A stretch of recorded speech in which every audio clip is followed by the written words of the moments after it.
This is Frankie Lynch, astrological consultant. FrankieLynch.com, at FrankieLynch777 on YouTube and Twitter, at Frankie Astro on TikTok and Facebook. I do wonderful readings. If you want to contact me, my email is FrankieLynch777 at gmail.com. And you can also message me through my Facebook page or, through Twitter. So anyway, excuse me. Oh, and I do adult content too on Fansly. So it's fansly.com/Frankie_loves_fun. So anyway, I just wanted to talk a little bit about some upcoming transits and do really brief horoscopes for each of the rising signs. I don't know how to timestamp yet, so I'll try and do that, I guess. Anyway, let's get right to it. Well, first of all, everyone's had Saturn somewhere, right? For me, it's been through the first house, and it's been, ugh. So my other Aquarius rising siblings, I'm sure, can relate. So, and, Saturn causes some undue delays and strain. Well, actually, they're very due, because as we get to the end of the transit, we start seeing some light at the end of the tunnel, right? So Saturn's about 24 degrees-ish, reaching 24 degrees, and Venus will be approaching him.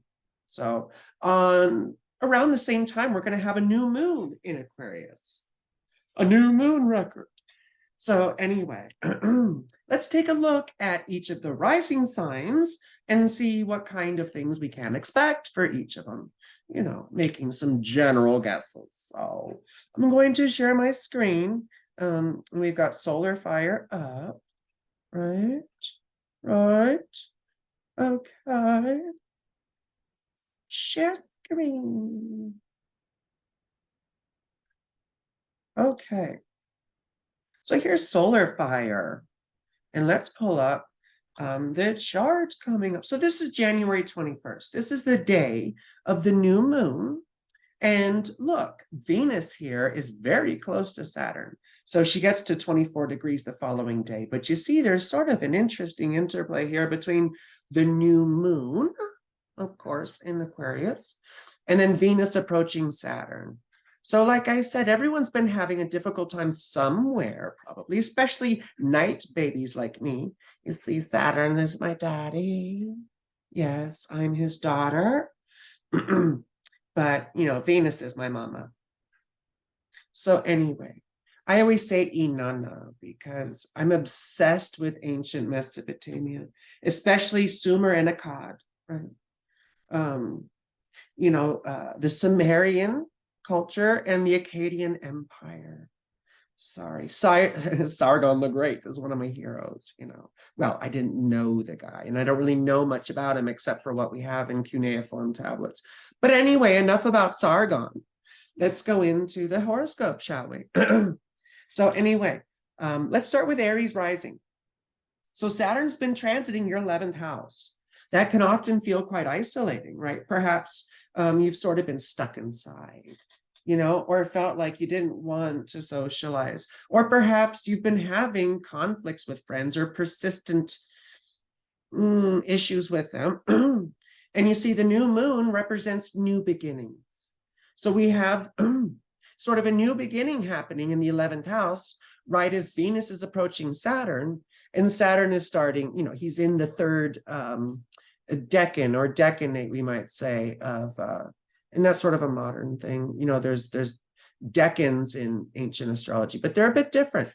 So anyway, we have the final 10 degrees here. So hopefully we start seeing some light at the end of the tunnel with Venus approaching in the new moon. So anyway, for Aries rising, like I said, Venus will be approaching Saturn and hopefully offering some relief.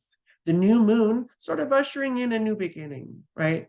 As Venus is delivering her healing powers, if you will, and possibly brings a little bit of social or a little bit of fun, the need to get out and to connect again. I also see social media in the 11th house, so there could be subscribers for you, or more associations and friends. Let's move on to Taurus, shall we? Move this over here. So we're moving ahead an hour. Now remember, this is, everyone's going to have this at the same time somewhere. Well, I say at the same time, but we have different time zones, don't we? So Taurus rising, that means Saturn's been transiting your 10th house. It's probably felt like either you could have got a bad reputation, or something perhaps made you feel less confident, about perhaps your job or your life direction. The 10th house was known as praxis. Yes, action. It's what's visible about us. Oftentimes that's what we do, our career. But a lot of times it represents life direction in general. So perhaps you've been feeling lost, and perhaps now you get some inspiration with the new moon happening while Venus is approaching Saturn. And like I said, so, some ancient astrologers, once Venus passes Saturn at say 25, 26 degrees, they might consider her enclosed. Malefic enclosure is when a planet is stuck between Saturn and Mars. Now it's a really wide gap, it's 3 signs away. Well, 3 signs away, so, some might consider it enclosure and some might not, because you could say Jupiter's already in enclosure. When a planet's in enclosure, the idea is that it can't do its normal expression or do its normal job, and Venus is a very nice influence, as is Jupiter, right? She's my mama. She's my most benefic planet. So for us night babies, Venus is your most benefic, right? And then Saturn would be our most malefic. Well, day babies, you see, Mars would be your most malefic and Jupiter would be your most benefic.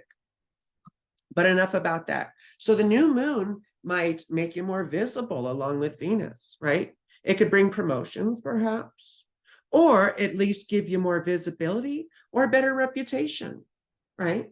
You could get good word of mouth, That's also sort of an 11th house deal too. You could get some good press or good advertising, Now, let's move on here. Gemini rising. Heavens to Murgatroyd even. People probably don't know Snagglepuss anymore. I'm old. I don't look old, hopefully, but I am. I'm gonna be, well, I feel old. Saturn's been transiting my first house. That tends to make us feel old. Anyway, so Gemini, Saturn's been going through your 9th house.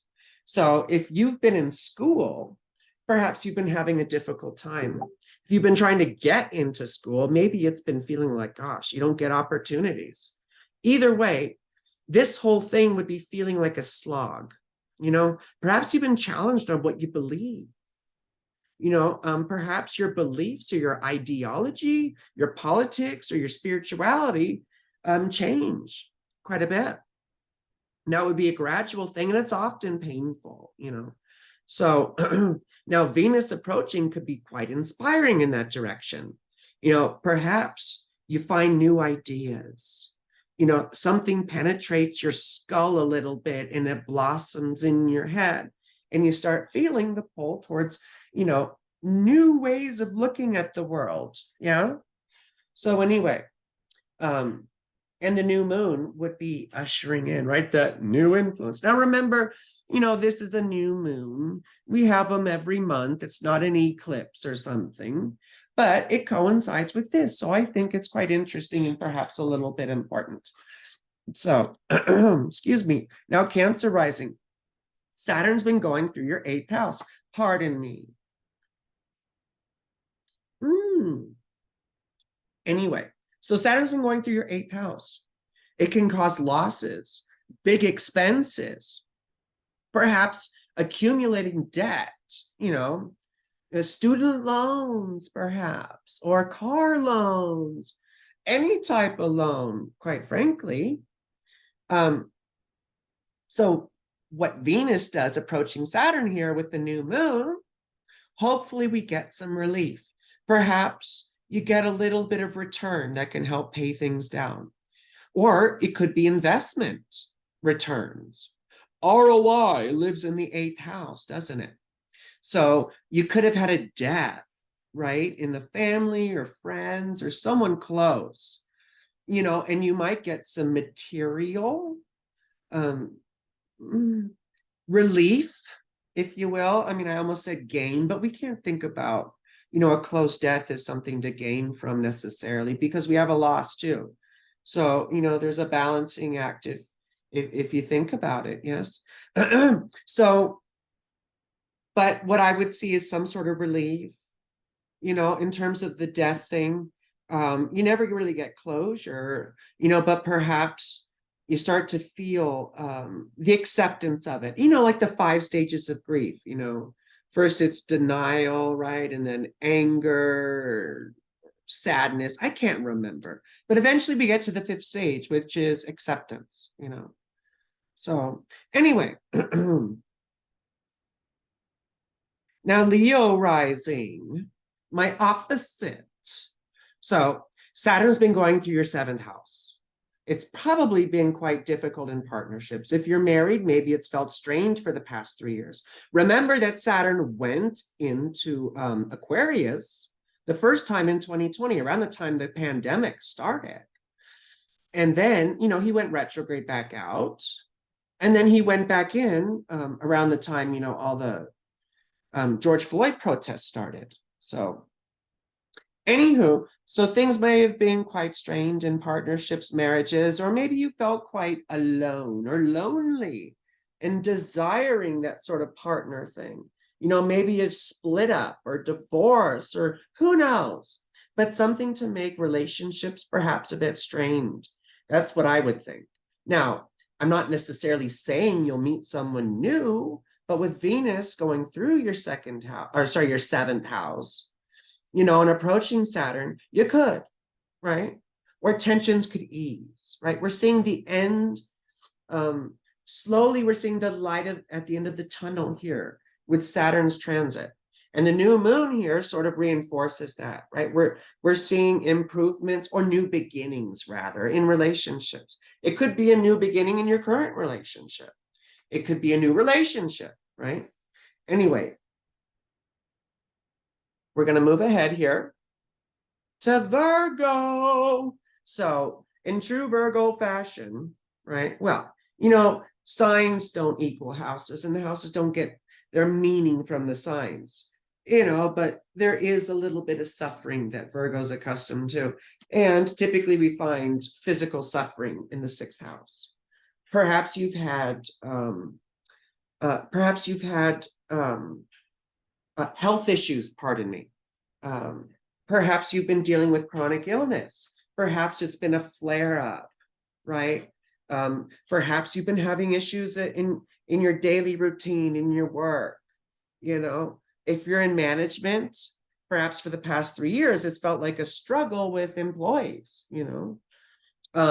If you're an employee, it's probably felt like a struggle with management, or in general. We see enemies in the 6th house too. So it could have been people trying to subvert you or talk a lot of SHI tizzle,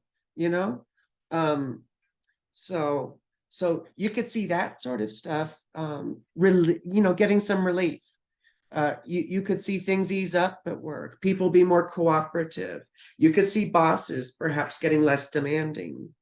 Chronic illness flare-ups could start to ease. It's a new beginning in this whole sector, right? So let's move on ahead. Libra rising, right? So Libra, you've been having this transit your 5th house. Typically that's issues with children, if you have children, right? So, perhaps relationships with children have felt strained, or like they're uncooperative. It's sort of like the teenage years thing. Things get difficult. Perhaps, maybe if you've been trying to have a child, oh, pardon me, it's been quite difficult or hasn't been working. With the new beginnings, though, watch out. There could be some fertility stuff, because it's children and it's sex. The fifth house is sex and romance and all kinds of fun stuff. It's where Venus finds her joy, the joy of the flesh, the pleasure of the flesh. So anyway, you could start seeing some improvement. You could start seeing some romance too, or your sex life could get better, feeling like, if you're betrothed or married, right? And again, I really see the children's situation improving, especially, if you have children, right? You'll see elementary school teachers sometimes coming out of the fifth house because they have to deal with children, or, and if you are in a teaching profession, perhaps you start to feel a little bit more organized, yeah? And things will go a bit smoother with the kids. Now, moving ahead here to Scorpio rising. So it's been your fourth house, right? That can be quite difficult. Relationships with parents get strained. It feels like, sometimes we can have issues with rent or our living situation, right? We have to leave or go somewhere less expensive. Housing prices, for people that are able to own could go down, some loss on the return there. But oftentimes it's issues with parents, and with the new moon and with Venus, we could see those start to liven up. Your parents could get more agreeable. You could start to bury the hatchet if you've been having conflicts. And you may get new opportunities when it comes to your living situation. You could find a new place. Rent can perhaps get a little bit more manageable. Or let's say they just start fixing things, right? Maintenance start taking care of things in the apartment, right? Taking care of business. So let's move ahead. Scorpio to Sag. Sag, it's been your third house. Again, the third house is sometimes associated with education, your community, your extended family, and your siblings. There could have been difficulties with siblings. Maybe they were having their own difficulties. Maybe you had to help a sibling, right? Venus is often our sisters, so, for those who have sisters, or women in general, Venus can be, that come into our lives. But especially I would see sisters because it's siblings here. And again, what happens with Saturn going to the third house oftentimes is, again, difficulty in school, difficulty with writing or speaking, or I even say content creation projects, right? Things slow down a bit and it feels like you get very little inspiration. We feel like sometimes we can't speak up, or we feel inferior about our intellectual prowess. You understand? So we see a new beginning here. We see some flowering or blossoming of the situation where you start to get it, and you see here we're perfecting. So yes, see, we're going ahead in time a little bit. Don't worry about that. It'll still be 23, 24 degrees for you, and the sun and moon will still be at 1 degree conjunct, you see? So, we're just using this for illustration. The emanation feature. Emanation. So anyway, you could feel like you get your voice back, like Ariel, right? Anyway, and you could start creating content, perhaps, if that's your bag. You could start a project, or things, if you're in school, could start easing up or getting better. You could get your momentum back, or it feels again like you start feeling some purpose in what you're doing, right? It starts making sense in terms of context. Perhaps it was quite a slog before. Saturn is always a slog, you see? So, even a well-dignified Saturn, it it's still, it has good outcomes or good lessons and good results, but it takes a while, doesn't it? So anyway, it's like watching the grass grow sometimes, but then you get to the end of the cycle and it's like, wow, I went through that. I did that. I built that. No one probably remembers that either. Anyway, so that was Sag rising. Now this is Capricorn rising. Saturn's been going through your second house. That can make us more frugal. It can feel like our finances are strained. It can feel, again, like we can't do what we were doing. We can't have as much fun and we don't have as much, well, because it takes money these days to have leisure time, So perhaps you get some relief with your finances, right? Maybe you get a bonus, a little bonus, or again, maybe you get an unexpected influx of money. Now, usually you'll see that in the 8th house when it's other people's money. This would be something you earned typically, right? Your stuff. Perhaps things go up in value. But I typically see here it's something with your finances easing up. And again, that usually involves more money or less expensive things, right? Because you've been quite frugal, so maybe you feel like you can spend more, right? Because sometimes it's a state of abundance, right? It sounds like easy to say, but sometimes abundance is a state of mind, that's not true because we still need material relief. But learning not to let it cause us a bunch of emotional problems. We have to figure things out, and we're no good at figuring things out if we're sitting and pining away, or lamenting our situation. So anyway, let's get to Aquarius rising. That's me. It's going to be on my ascendant and in our first house. So Saturn going through our first house, it can make us quite morbid. We start contemplating death. We start feeling old. Sometimes our appearances totally change. I came out as transgender, I think, early in the transit, right? I believe it was May 2021. May or June, around that time. It was sort of a progressive process. But you see, we'll start to hopefully feel some relief. Now, we also tend to have chronic illness issues, sort of like the 6th house. Because, the first house straddles the mind-body duality and does encompass our body. So you could see hopefully some relief with chronic illness or illness issues you've been having. I have chronic illness, so I sure hope. Okay, let's move on to Pisces. Okay, so it's your 12th house, Pisces, fun. Signs don't equal houses and houses don't equal signs, but there's something about the dissolution of the 12th house that reminds me of the dissolution of Pisces. The whole universe is sort of founded on contradiction. Everything comes from nothing, or so we think.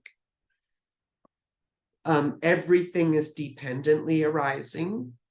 So in a way, everything is ultimately empty because essence itself, by its very definition, must be independent and permanent because it is the intrinsic nature of a thing. But if everything is dependently arising, because that means everything is that we live in an interdependent and relativistic universe, right? This is part of my philosophy on astrology. I get this from Nagarjuna, more or less, and somewhat Buddhism. I don't belong to Buddhism, but I love the logic. You see, so everything is empty of inherent existence.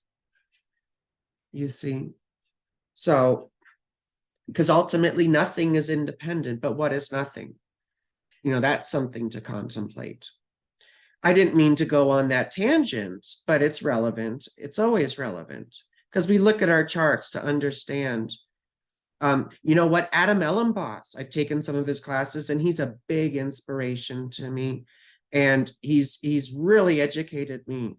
I've learned probably more in the past year than I did in the previous, the past several years since I got into ancient astrology, past 5 years, I'd say. I learned more in the past 5 years than I did in the previous 15 or 14, because it's been 18 years since I was dealing with this nonsense. Anyway, so our 12th house. So again, things could have felt meaningless and empty. Some people get incarcerated because you'll see big institutions, prisons, things like that. You'll see mental illness and addiction rise up. I don't want to put negative stuff out there, but there could be relapses, there could be episodes, if you have mental issues, if you're diagnosed with mental illness, and those things could start to ease up. Perhaps you could see a new beginning with all that.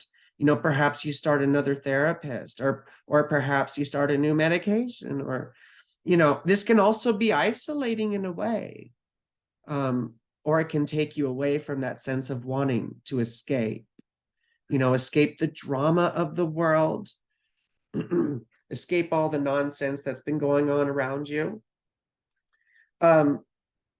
And so it would probably feel like a little bit of a freedom, because before it probably felt like you were stuck in a box. And, often it's a prison of our own minds, because the 12th house is, the house of bad spirit.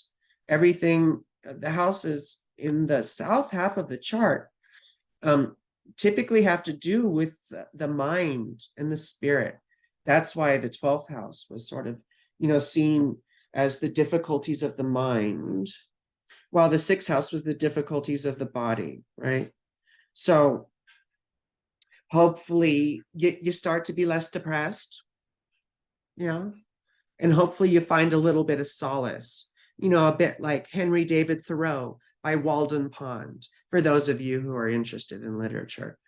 So anyway, I hope that was useful and interesting. I'll do a couple more of these of transits that are happening. There's a whole list of transits, and so please click that bell so you get notified. And I also go live on here quite a bit and do live chart readings. So keep an eye out for when I do that stuff. Again, frankielynch.com, at frankylynch777 on YouTube and Twitter, at Frankie Astro on TikTok and Facebook. Please follow me on social media, and all your sins will be forgiven. The body of, I don't want to get in trouble. Some person would probably get mad at me. I like being controversial. Anyway, and then if you want to consume my adult content, I would love that. I've been sick for about a month, so I haven't made any in a while. That's fansly.com/Frankie_loves_fun. I do wonderful readings too. People give me rave reviews. My background is initially esoteric astrology, but I've been doing ancient astrology for the past 5 years. My specialties are the esoteric stuff, and that just means the soul-centered, astrology, focusing on the rising sign at first as the dharma or fulfillment. I'm not appropriating a word. In the history it comes from, it's universal or seen as universal. So anyway, and I also specialize in relationship astrology. That's romantic and family, especially family too. I do lots and lots of family astrology. That's what I call it, but it's relationship astrology with family members. So again, email me if you're interested in a reading. My email address is frankielynch777@gmail.com. I love you. Oh, here, let me stop sharing so you can see my beautiful face, and I can say I love you and blow you kisses. You are beautiful. I love you. Like this video. Smash that like that smash. Click the bell. Please email me for a reading. A wonderful, whatever you're having,